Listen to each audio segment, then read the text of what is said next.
Selamat pagi anak-anak. Kita lanjut pertemuan kita di pagi hari ini. Kita masuk ke bab 4 ya. Minggu kemarin kan kita sudah belajar di bab 3, yaitu tentang manusia yang diampuni dan diselamatkan. Ibu harap saat ini pembelajaran kita diperhatikan. Semua pada konsentrasi ya anak ibu. Sebelum kita memulai pembelajaran kita hari ini, kita awali dengan pembukaan doa. Sebelumnya disediakan Alkitabnya, buku tulisnya, atau alat tulis yang lain. Kiranya hari ini penuh dengan sukacita. Untuk itu kita awali dengan pembukaan doa. Kita bersatu hati di dalam doa. Bapa kami yang di sorga, terima kasih atas penyertaan-Mu Tuhan. Hingga sampai hari ini kami mau memulai pembelajaran kami. Biarlah Tuhan senantiasa hadir di tengah-tengah kami. Memampukan kami Tuhan untuk mengerti akan segala pembelajaran kami. Bukakan pintu hati dan pikiran kami Tuhan, sehingga kami dapat memahaminya. Di dalam nama anak-Mu Yesus Kristus kami berdoa dan mengucap syukur. Amin. Bacaan firman kita pagi ini terambil dari Kejadian 2 ayat 15. Demikian firman Tuhan. Tuhan Allah mengambil manusia itu dan menempatkannya dalam Taman Eden untuk mengusahakan dan memelihara taman itu. Ya, selamat pagi anak ibu. Itu tadi bacaan yang mengawali pembelajaran kita. Sebelumnya, anak ibu tanya dulu semua keadaan sehat ya? Sehat, iya terima kasih. Ini pada masa pandemi ini banyak sekali tantangan yang kita hadapi.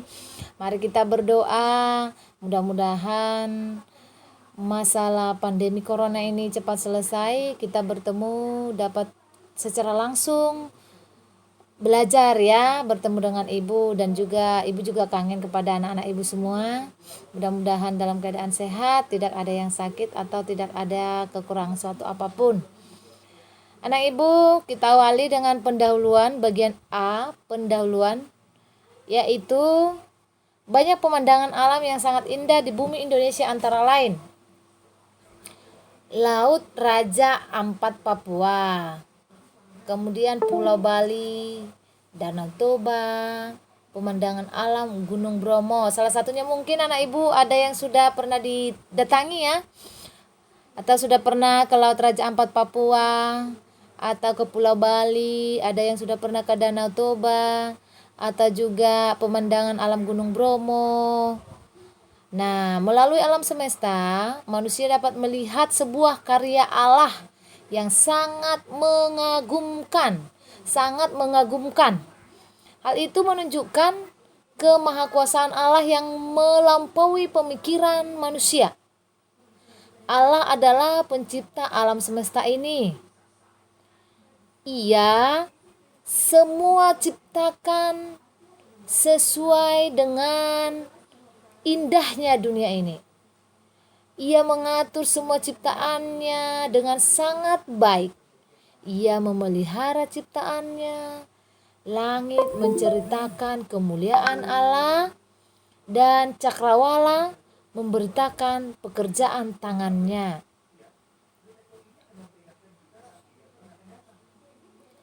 Itu bisa kita baca di Mazmur 19 ayat 2 ya. Kemudian bagian B, cara Allah memelihara seluruh ciptaannya.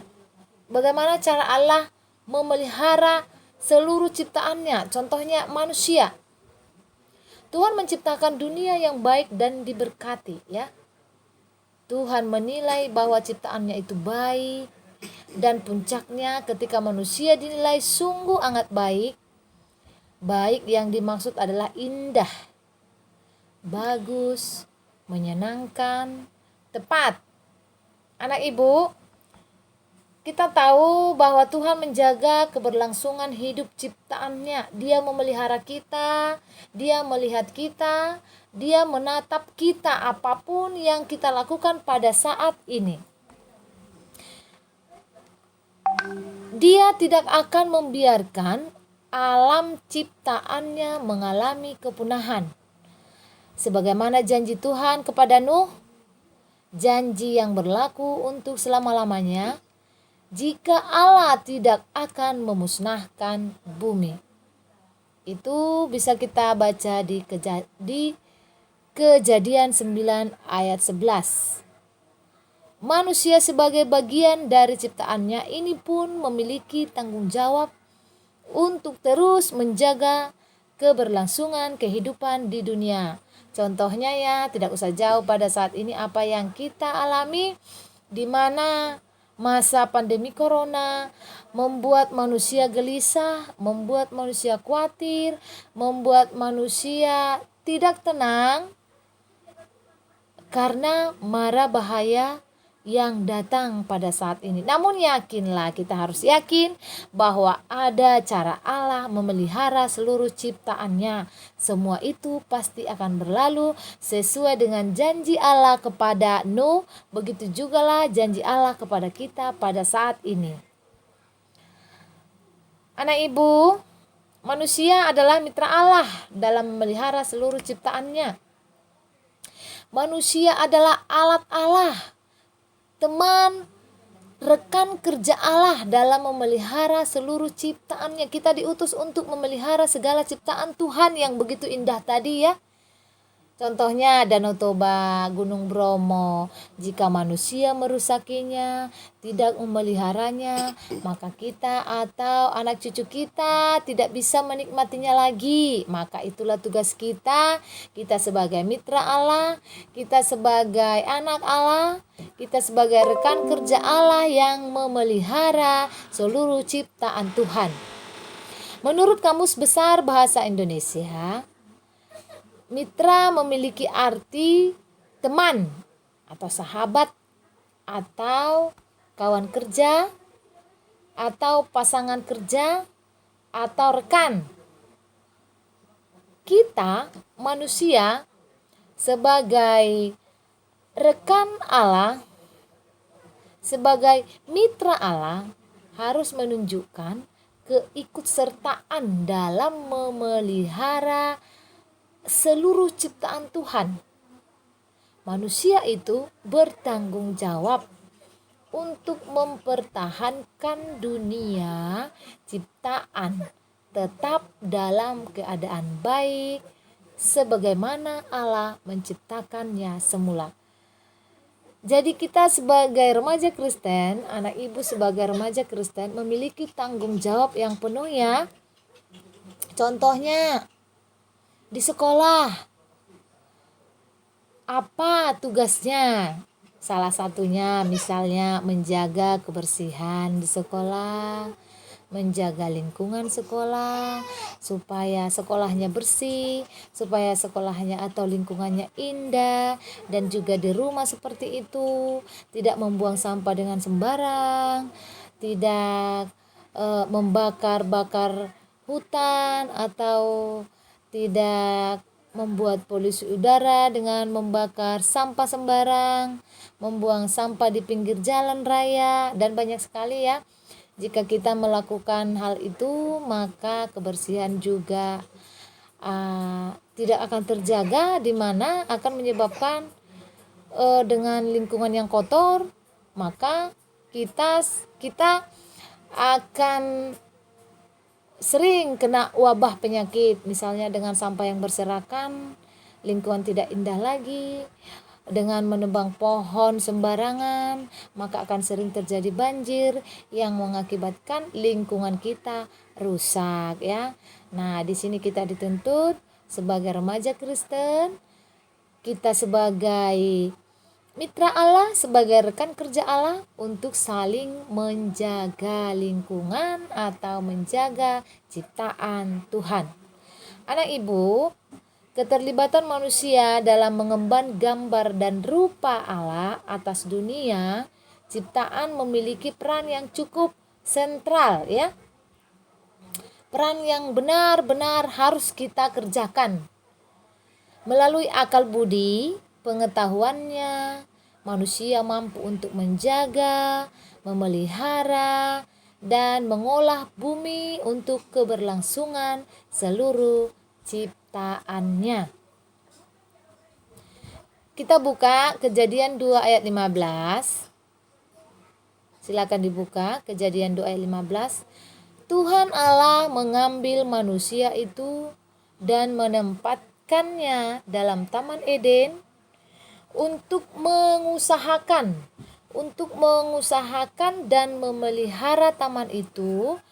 Dengan demikian, manusia sebagai mitra Allah, sebagai gambar dan rupa Allah, memiliki tanggung jawab untuk memelihara dan memanfaatkan alam yang ada untuk keselamatan seluruh ciptaan yang ada. Ya. Allah menciptakan Taman Eden untuk dipelihara. Tuhan Allah mengambil manusia itu dan menempatkannya di Taman Eden untuk mengusahakan, untuk menjaga taman itu ya. Di mana manusia itu sebagai rekan kerja Allah, sebagai mitra Allah, sebagai gambar dan rupa Allah. Jadi kita memiliki tanggung jawab anak ibu, yaitu untuk memelihara dan memanfaatkan alam yang ada untuk keselamatan seluruh ciptaan Tuhan. Kita lanjut anak ibu.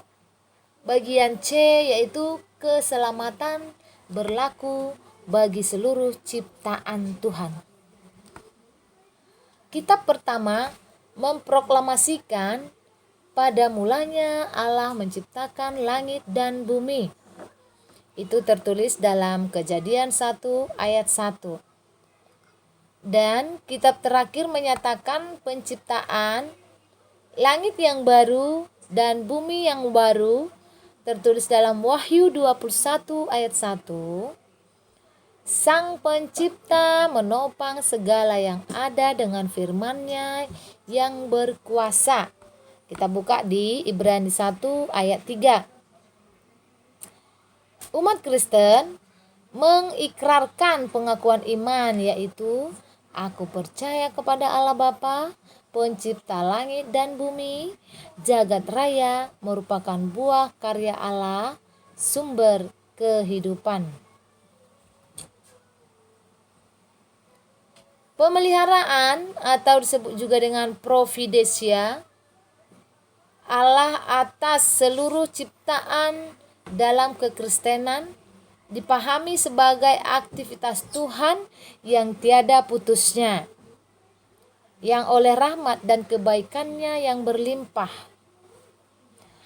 Ia menegakkan ciptaannya dalam keadaan teratur ya, memimpin dan memerintah segala kejadian dan mengarahkan segala sesuatu kepada tujuan yang telah ditetapkannya. Itulah keselamatan berlaku bagi seluruh ciptaan Tuhan. Kita dipelihara atas seluruh ciptaan dalam kekristenan dipahami sebagai aktivitas Tuhan yang tiada putusnya. Pemeliharaan Tuhan tidak pernah putus bagi kita. Dengan demikian, keselamatan atas seluruh ciptaan Allah merupakan tanggung jawab bersama, khususnya orang Kristen atau kita sebagai remaja Kristen ya. Allah memberikan matahari, hujan untuk seluruh umat manusia sebagaimana kesaksian dari Matius. Karena dengan demikianlah kamu menjadi anak-anak Bapakmu yang di sorga, yang menerbitkan matahari bagi orang yang jahat dan orang yang baik, dan menurunkan hujan bagi orang yang benar dan orang yang tidak benar. Itu dapat kita baca dalam Markus 5 ayat 45 ya. Jadi keselamatan itu bagi seluruh umat manusia, bagi seluruh orang Kristen. Baik itu jahat dan juga yang baik, menurunkan hujan bagi orang yang benar dan juga orang yang tidak benar. Jadi keselamatan itu tetap dari Tuhan. Untuk itu, anak ibu, sudah tahu kan apa yang menjadi tugas dan tanggung jawab kita supaya kita memperoleh keselamatan? Sudah ya? Nah, jadi ingatlah sesuai dengan kesaksian Matius tadi, karena dengan demikian kita sebagai anak-anak Allah, Bapa yang di surga menerbitkan matahari bagi orang yang jahat dan orang yang baik, dan menurunkan hujan bagi yang benar dan yang tidak benar. Semua manusia diselamatkan oleh manusia. Namun jika kita tetap jahat terus, bagaimana kita ke depannya, ya kan? Nah, jadi untuk itu kita itu harus berbuat baik, melakukan yang baik, meninggalkan pola hidup yang tidak baik, supaya kita memperoleh keselamatan yang kekal ya. Mungkin sampai di situ teori kita pada hari ini. Setelah membaca dan mencermati materi di atas tadi, maka Ibu memberikan 2 pertanyaan ya. Setelah membaca dan mencermati materi, nanti silakan dibaca ulang kembali anak Ibu. Maka jawablah pertanyaan berikut dengan benar. Yang pertama, apakah tugas manusia sebagai mitra Allah dalam memelihara alam ciptaan Allah? Apakah tugas manusia sebagai mitra Allah dalam memelihara alam ciptaan Allah? Yang kedua, apakah kekristenan menyetujui perilaku yang merusak alam? Jelaskan. Ya, itu sebagai refleksinya. Silakan nanti dikerjakan di buku latihannya. Kemudian nanti sesuai dengan bab 3 LKS-nya dibahas kembali anak ya. Nanti kalau sudah selesai mungkin minggu depan Ibu kumpulkan kembali PR yang hari ini. PR yang minggu kemarin hari ini silakan dikumpulkan. Dibuat di dalam buku latihan. Jadi disediakan bukunya 2 ya. 1 untuk buku latihan LKS, 1 untuk buku catatan. Boleh hasil materi kita hari ini di print ulang atau diringkas kembali ya, dicatat kembali supaya lebih ingat lagi. Nanti kalau misalnya dibiarkan begitu lewat saja, terhapus di handphonenya, tidak ada bahan materi yang kamu pelajari ya nak ya.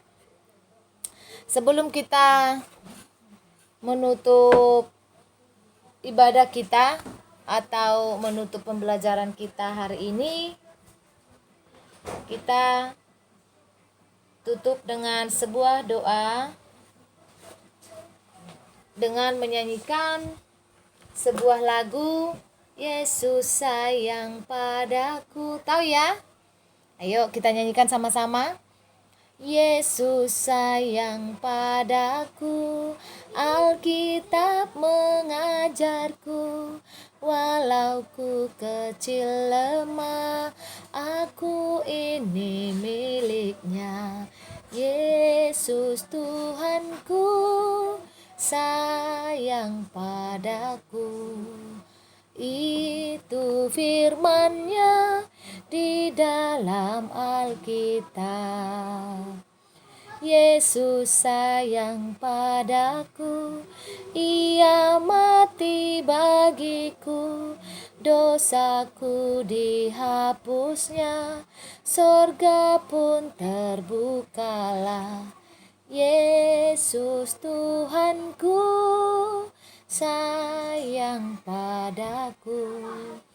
Itu firman-Nya di dalam Alkitab. Kita berdoa, kita satukan hati kita. Terima kasih Tuhan Yesus. Hari ini kami bersyukur atas segala penyertaan dalam belajar firman-Mu. Mampukan kami Tuhan untuk mengusahakan dan memanfaatkan seluruh ciptaan-Mu dengan baik, sehingga kami menjadi anak-anak Allah-Mu, sehingga kami menjadi anak-anak Kristen yang mampu menjadi mitra Allah. Kami mampu menjadi rekan kerja Allah di bumi ini untuk memelihara seluruh ciptaan-Mu. Terima kasih Tuhan, hidup kami ini kami serahkan ke dalam tangan pengasihan-Mu. Di dalam nama anak-Mu, Tuhan Yesus Kristus kami berdoa. Amin. Sampai di sini anak ibu pembelajaran kita hari ini. Kita lanjut ke minggu depan. Tugasnya silakan dikumpul ulang kembali. Jika ada pertanyaan atau ada yang kurang jelas, nanti silakan dijapri kembali ibu ya.